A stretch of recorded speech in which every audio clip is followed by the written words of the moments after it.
মুসলিম, কেন ফরজ সালাত ছেড়ে দিয়েছেন? আপনি একজন মুসলিম, অথচ ইসলাম আপনার সাথে থাক এটা আপনি পছন্দ করেন না। আপনার বউকে সঙ্গে করে নিয়ে যাচ্ছেন, আপনার স্ত্রীকে সঙ্গে করে নিয়ে যাচ্ছেন, অথচ আপনার স্ত্রী বোরকার ভিতরে থাকবে, বোরকা দিয়ে আপনার সঙ্গে আপনার রিকশায় আপনার পাশে থাকবে, এটা আপনি চাচ্ছেন না। আপনি চাচ্ছেন ইহুদি নাসারা খ্রিস্টান অমুসলিমরা যেভাবে চলে আমার স্ত্রীও সেইভাবে চলবে। আপনি একজন মুসলিম, ইসলাম আপনার সাথে থাক এটা আপনি পছন্দ করছেন না।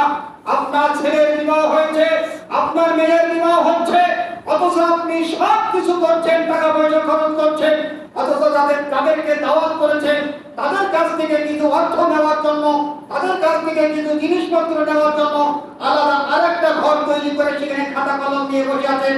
ও মুসলিম, আপনি মুসলিম অথচ ইসলাম আপনার কাছে থাক, আপনি এটা পছন্দ করেন না।